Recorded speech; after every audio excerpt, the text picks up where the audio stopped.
देश के विभिन्न भागों में, चाहे राजधानी दिल्ली की बात हो या फिर जम्मू कश्मीर की, जम्मू कश्मीर में जहां बारिश बर्फ का रूप ले चुकी है, तो राजस्थान में ओलों का, राजस्थान के अलावा हरियाणा हो, मदुरई, तमिलनाडु हो, तमाम जगह पर, बेंगलुरु हो, या तो बारिश, कहीं ओला तो कहीं बर्फबारी रिपोर्ट की जा रही है। परिणाम होता यह है कि फसलों को उसकी वजह से नुकसान होना रिपोर्ट हुआ है। इसी बीच में सोशल मीडिया पर एक माहौल बनता है और कहा जाता है कि माइक्रोसॉफ्ट के संस्थापक बिल गेट्स के द्वारा कोई ऐसा प्रयोग किया गया है जिसके चलते दुनिया भर में बारिश हो रही है। हेडलाइंस में सोशल मीडिया की इन तमाम पोस्ट का जिक्र होने लगता है। तो आज के सेशन में इस पूरी कहानी का सच जानेंगे और साथ ही साथ विज्ञान को और ज्योग्राफी को समझेंगे कि ये जो बारिश हो रही है ये कोई बिल गेट्स का प्रयोग है, आर्टिफिशियल रेन है, या फिर ज्योग्राफी की नित्य घटने वाली एक घटना। आइए इस पूरी घटना का विश्लेषण करते हैं कि मार्च में आखिर बारिश क्यों हो रही है। लेकिन चूंकि आप खबर के माध्यम से कुछ पढ़ाई कर ही रहे हैं तो रिक्वेस्ट रहेगी कि आप चैनल को सब्सक्राइब करते चलिए, क्योंकि आप में से बहुत से साथी जो हमारे नियमित श्रोता हैं, साथ सुनते हैं, वो इस बटन को नहीं दबाए हैं। अगर आपके वीडियो के नीचे ये बटन दिख रहा है, आप इसे दबा दीजिए ताकि भविष्य में हमारे आने से आपको सूचना मिलेगी और कोई इसका खर्चा भी आपके जेब से नहीं लगेगा। मेरे प्यारे साथियों, उत्तर भारत और कर्नाटक में मौसम में जो अचानक करवट आई है, उसके बाद सोशल मीडिया पर वायरल रील्स का दौर जारी है। लोग तमाम प्रकार के वीडियोस बना बना करके दिखा रहे हैं कि देखिए इस तरह से मतलब आसमान में एक सीधी पट्टी सी खिंची है बादल की। कई जगह दिखाया जा रहा है कि कुछ तो बिल गेट्स ने ऐसा प्रयोग किया है जिससे आसमान में एकदम क्लाउड्स बन गए हैं और ये क्लाउड्स इस तरह के हैं और यही क्लाउड्स हैं जो धीरे धीरे बारिश कर रहे हैं। सब लोग ले दे करके सन डिमिंग प्रोजेक्ट को, जो कि देखो समुद्र पर धूप ना आ जाए इसलिए इसने कुछ प्रयोग किया है, उसका परिणाम निकल कर आ रहा है। ठीक है साहब, कुल मिलाकर के बिल गेट्स के ऊपर आरोप लगता है कि उन्होंने मौसम को कंट्रोल करने का कोई प्रयोग किया था जिसका उद्देश्य था कि धरती पर सूरज की रोशनी कम आए। गर्मी शुरू होने से पहले ही उन्होंने यह प्रयोग सफल कर लिया और उनके चलते अब दुनिया भर में बारिश आ रही है और भारत के अंदर बारिश, और भारत का सोशल मीडिया एकदम इसका बज़ क्रिएट करके बैठा हुआ है। तो चलिए फिलहाल इस वायरल मैसेज के जो दावे हैं उनको जान लीजिए। दावा कहा जा रहा है कि बिल गेट्स अब मौसम को कंट्रोल कर रहे हैं। उनका एक स्कोपेक्स करके प्रोजेक्ट है जिसमें केमिकल रेन करवाई जा रही है। हवाई जहाज के माध्यम से केमिकल छोड़कर नकली बादल बनाए जा रहे हैं और मौसम के अधिकार अब निजी कंपनियों के पास चले गए हैं। कुछ इस तरह का माहौल चल रहा है। चलिए आते हैं फिलहाल बिल गेट्स, जिनका नाम फिलहाल तो खैर एप्स्टीन फाइल ताजा उसके कारण भी सुर्खियों में रहा, लेकिन उससे पहले माइक्रोसॉफ्ट के कारण सुर्खियों में भैया रहे ही हैं। दुनिया के अंदर टॉप कंपनी चलाते हैं। इन्होंने असल में वर्ष 2007 में एक फंड दिया था। वो दिया था इनोवेटिव क्लाइमेट एनर्जी रिसर्च नाम का एक फंड बनाया था जिसका उद्देश्य सोलर जियो इंजीनियरिंग करना था, जिसका उद्देश्य था कंप्यूटर मॉडलिंग, थ्योरी और ऐसे प्रयोग करना। और इस काम के लिए बाकायदा इन्होंने हार्वर्ड जैसी यूनिवर्सिटी के वैज्ञानिकों को फंडिंग दी थी। इस प्रोजेक्ट का नाम स्कोपेक्स यानी स्ट्रेटोस्फेरिक कंट्रोल परटर्बेशन एक्सपेरिमेंट रखा गया था। उद्देश्य क्या था? सोलर इंजीनियरिंग करना। अब ये सोलर जियो इंजीनियरिंग थी क्या? इस बात को समझने के लिए ऐसे समझिए कि हमारी धरती पर गर्मी होती क्यों है। तो अब बोले साहब सूरज की रोशनी धरती पर आती है। बोले बहुत बढ़िया, धरती पर आती है तो फिर अचानक ये तापमान बढ़ने क्यों लगा है, मतलब लोग घबरा क्यों रहे हैं ग्लोबल वार्मिंग से। तो बोले साहब जो सूरज की रोशनी धरती पर आती थी ये लौट कर वापस जाती थी, लेकिन इन दिनों जा नहीं पा रही है। अच्छा, कई लोगों की ज्योग्राफी यहां हिल जाएगी। लौट कर वापस जाती थी का क्या मतलब होता है? मतलब यह होता है कि हमारी धरती पर जो सनलाइट आई थी, अंधेरा होने के बाद जब सूरज धरती के उस सरफेस से दूर चला जाता है तो वहां से वो धूप मतलब जो है वो हीट को वापस निकलने लगती है। तो धरती उस टेम्परेचर को वापस निकालती है, हीट को वापस निकालती है। हीट को वापस निकालकर वातावरण में भेज देती है और वातावरण से फिर वो आउटर एटमॉस्फेयर से होते हुए ब्रह्मांड में चला जाता है। ये तरीका माना जाता है। बोले ठीक है साहब, लेकिन इंसान ने इतने सारे प्रयोग किए पर्यावरण के साथ कि उसने जो कार्बन डाइऑक्साइड, कार्बन मोनोऑक्साइड या ग्लोबल वार्मिंग के लिए जो जिम्मेदार गैसें हैं उनका जब उत्सर्जन शुरू किया तो वो वातावरण में एक चादर बना ली। और वो चादर ऐसी थी कि धरती पर सूरज की रोशनी आ तो रही थी, लेकिन जब उसकी वेवलेंथ लंबी हो रही थी और ताकत घट रही थी उस समय वो लौटकर वापस पर्यावरण को छोड़कर नहीं निकल पा रही थी, जिस कारण से एक शैडो सा बन गया, एक चादर सी बन गई पृथ्वी के एटमॉस्फेयर में, जिसे ग्लोबल वार्मिंग कहा गया। जिस तरीके से बड़े तापमान को ग्लोबल वार्मिंग कहा गया और इस चादर को ग्रीन हाउस कहा गया। बस इसी के चलते दुनिया के अंदर गर्मी बढ़ रही है। यह बात माइक्रोसॉफ्ट को लगी कि अगर ऐसा है तो एक काम करो ना, सूरज की रोशनी जो धरती तक आ रही है इसे कम कर दो, इसे धरती तक इतना मत आने दो कि लौटने में दिक्कत कर रही है। भाई तापमान जब आ रहा है तभी तो दिक्कत हो रही है। बोले इसको कम कर दो। बोले एक काम करते हैं, हार्वर्ड के वैज्ञानिकों को पकड़ा और उनसे कहा कि भाई कुछ ऐसा प्रोग्राम करो जो सोलर जियो इंजीनियरिंग कर सके। कई तरह के मॉडल डिजाइन किए गए। सबसे पहला मॉडल यह था कि क्यों ना कुछ ऐसा किया जाए कि धरती के एटमॉस्फेयर से पहले ही कुछ ऐसे पार्टिकल्स, एरोसॉल पार्टिकल एटमॉस्फेयर में फैला दिए जाएं जो सूरज से आने वाली रोशनी को पहले ही रिफ्लेक्ट करके आउटर एटमॉस्फेयर से वापस ब्रह्मांड में भेज दें। इस प्रक्रिया को एक तरीका माना गया। दूसरा, बोले एक काम और कर सकते हैं, यहां पर आउटर एटमॉस्फेयर में कुछ ऐसे बड़े बड़े शीशे लगा दें सैटेलाइट्स के ऊपर जो सूरज की रोशनी को वहीं पर रिफ्लेक्ट करके वापस अंतरिक्ष की तरफ भेज दें। बोले जब सूरज की रोशनी आएगी ही कम तो फिर जाएगी भी कम।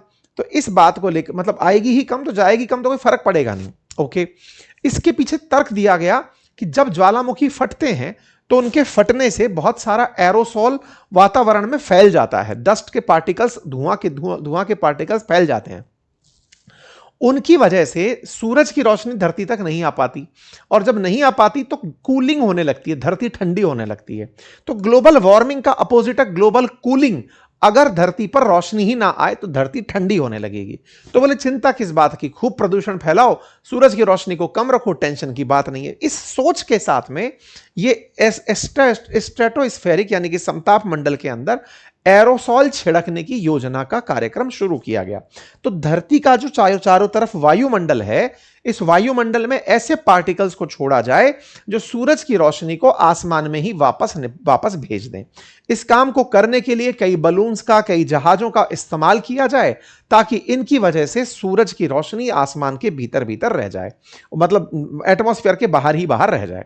ठीक है साहब, ये उनका विचार था जब उन्होंने ये काम शुरू किया। ऑब्वियस सी बात है, जब दुनिया में चिंता हो रही है ग्लोबल वार्मिंग की कि तापमान बढ़ रहा है, तो वैज्ञानिक ने दिमाग लगा लिया, बोले ठीक है घटाने का सिस्टम कर लेते हैं।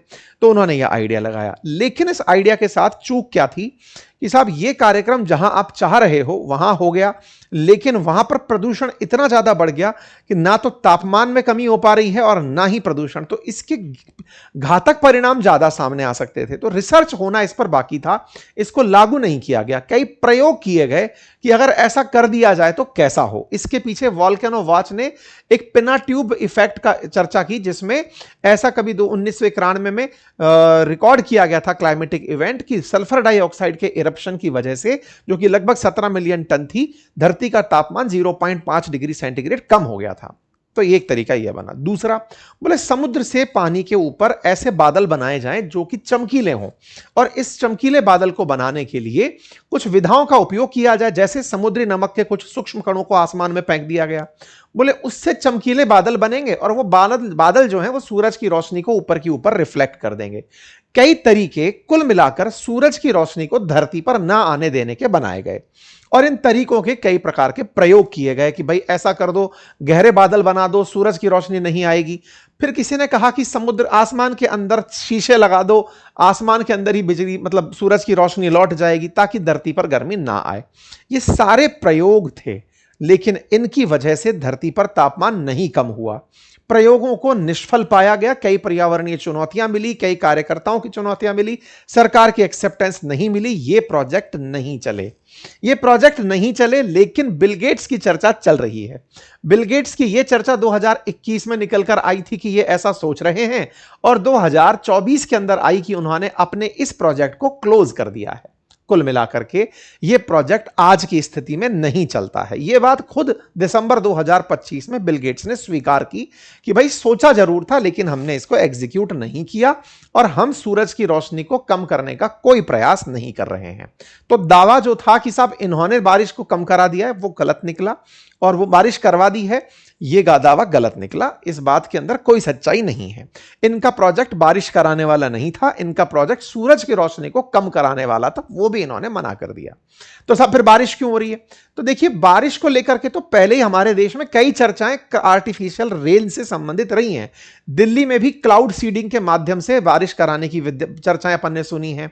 राजस्थान के भी कई सेशन मैंने खुद ने किए हैं कि क्लाउड सीड करके सिल्वर आयोडाइड डाल करके आसमान में जो भी थोड़े बहुत बादल हैं उनको इकट्ठा करके बारिश करवाने की सिल्वर आयोडाइड का प्रयोग बहुत चल रहा है। लेकिन आज के दौर में जो आज बारिश होती हुई आप देख रहे हैं, इसका क्लाउड सीडिंग से भी कोई लेना देना नहीं है। मार्च में जो ये बारिश हो रही है, जनरली हमारे देश में ये जनवरी फरवरी में होती थी, और इसी बारिश को पश्चिमी विक्षोभ यानी वेस्टर्न डिस्टर्बेंस कहा जाता था। यह जब मैदान में रहती थी तो बारिश, और पहाड़ों पर जब ये गिरती थी तो बर्फ के रूप में गिरती थी, क्योंकि लगभग 165 मीटर हाइट चलने पर 1 डिग्री सेंटीग्रेड तापमान कम होता है। तो पहाड़ तो हमारे यहां पर 8-8 किलोमीटर ऊंचे हैं, तो वहां पर यही बारिश बर्फ बनकर गिरती थी। तो जनवरी फरवरी के अंदर अक्सर वेस्ट की तरफ से, पश्चिमी विक्षोभ की तरफ से आई हुई जो बारिश होती थी, वो इसी तरह से उत्तर भारत में हाल पैदा करती थी। जनवरी के अंदर जब ये बारिश आती थी तो इससे फसल को बड़ा लाभ होता था। राजस्थान, हरियाणा, उत्तर प्रदेश, इसमें इसे मावठ के नाम से जाना जाता था। इस बार इसका टाइम थोड़ा लेट हो गया है, इसलिए जब गर्मी शुरू होने वाली थी तब बारिश आना और उसके चलते तापमान का कम हो जाना, यह ज्यादा चर्चा का विषय बना है। फिलहाल देश में वेस्टर्न डिस्टर्बेंस सक्रिय है। हां, चर्चा इस बार इसलिए ज्यादा हो रही है कि पहले वेस्टर्न डिस्टर्बेंस थोड़ा मुड़ा हुआ आता था, इस बार 1000 किलोमीटर का जो बैंड है वो सीधा दिखाई पड़ रहा है। इस वजह से इसकी चर्चाएं ज्यादा हो रही हैं। साहब, ये होता क्या है? होता कुछ नहीं है। हमारे अंतरिक्ष में, हमारे वायुमंडल में बहुत सी हवाएं चलती हैं। आसमान में हवाओं का दौर इस तरह से होता है कि धरती से उठी हुई जो गर्म हवा है जब वायुमंडल में पहुंचती है तो वापस वायुमंडल पर नीचे आने के लिए गोला काट रही होती है। ज्योग्राफी में इस घटना को मतलब बाकायदा जेट एयर्स के माध्यम से पढ़ा जाता है कि किस तरह से एयर्स का फ्लो बनता है। फिलहाल के लिए आप ऐसे समझिए कि धरती के ऊपर वायुमंडल में बहुत सारी हवाएं एक लाइन में बह रही होती हैं, उन्हें जेट स्ट्रीम कहा जाता है। कुछ जेट स्ट्रीम ऐसी हैं जो कैस्पियन सागर, मेडिटेरेनियन सी, ब्लैक सी से होते हुए भारत की तरफ, पाकिस्तान, अफगानिस्तान की तरफ से होते हुए भारत की तरफ आती हैं, हिमालय की तरफ आती हैं। ये अपने साथ में मेडिटेरेनियन यानी भूमध्य सागर का, कैस्पियन सागर का जो जल है उसको भाप बनाकर लेती आती हैं। बस उन्हीं के चलते इसी पर्टिकुलर सीजन में, ये ज्योग्राफी की प्रॉपर एक घटना है। हमारा जो फाउंडेशन बैच है ज्योग्राफी का, जिसको हमने पढ़ा रखा है अपनी पाठशाला एप्लीकेशन पर, उसमें डिटेल में बारिश क्यों आती है, मानसून क्यों आता है, जेट स्ट्रीम्स कैसे बनती हैं, ईस्टर्लीज क्या होती हैं, वेस्टर्लीज क्या होती हैं, किस तरह से कॉरियोलिस फोर्स काम करते हैं, सब पढ़ाया हुआ है। लेकिन फिलहाल आम बोलचाल की भाषा में इतना समझिए कि यहां से आई हुई जो पवनें हैं जो इस तरफ पश्चिम की तरफ लौट रही हैं, उनके साथ में पानी भर भर के आ रहा है और वो मैदानों में बरस रहा है।